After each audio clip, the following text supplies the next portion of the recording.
more than 20 women have given testimonies to highlight their abuse, the sexual groping. You know, the charges are quite serious.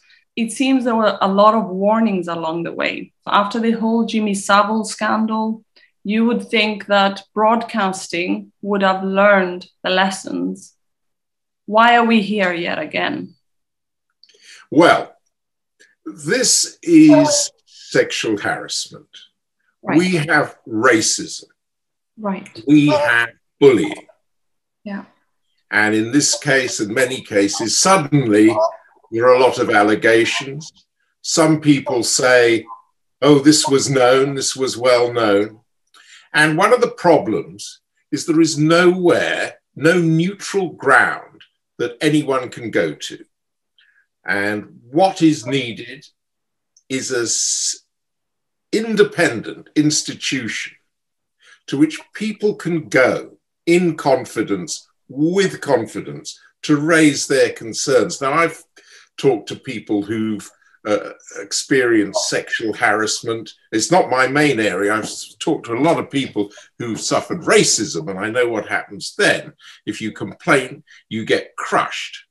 I mean, my experience is with the BBC, but complainants, people who go to tribunals, people who take action, get crushed. And I could expand on that. But what is important is there needs to be somewhere to go. And I was speaking to somebody who experienced sexual harassment at the BBC. And she said, you sometimes and she also did rape crisis counseling in New York. So she had some experience in this. And she said, sometimes you're uncertain about whether the behavior, you know, there's some extreme cases. Somebody puts their hand up your skirt.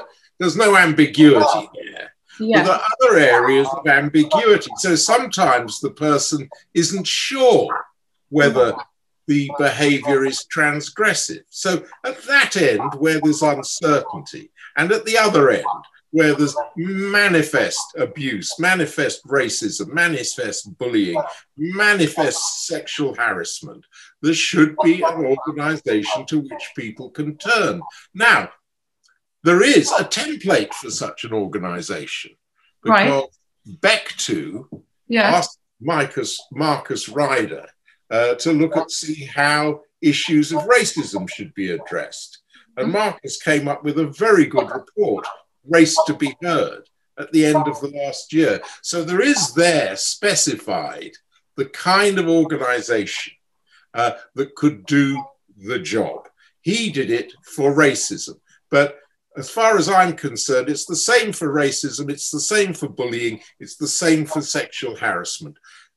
People need a place to which they can turn in confidence, which is independent of the employers and independent of the unions.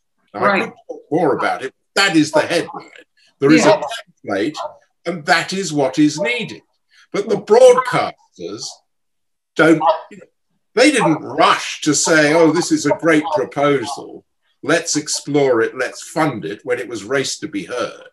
And yet everyone knows there's a serious problem of race. And the broadcasters have been covering it up and doing anything they can and spending millions. The BBC has spent millions to make sure nothing surfaces when somebody has a complaint, when somebody goes to a tribunal. Millions. They hire expensive QCs, they have expensive lawyers, they string cases out, and they destroy people. So what is needed is a neutral ground. Because employers and unions, employers are employers, unions represent the workers. There needs to be somewhere neutral in the middle. So for me, that's the most important thing that could come out of that. And if you look at this, so I just talk a little more. ITV's had to take a program out of its schedule.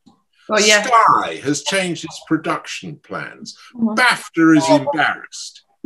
And a lot of aggressive stuff is being said about BAFTA.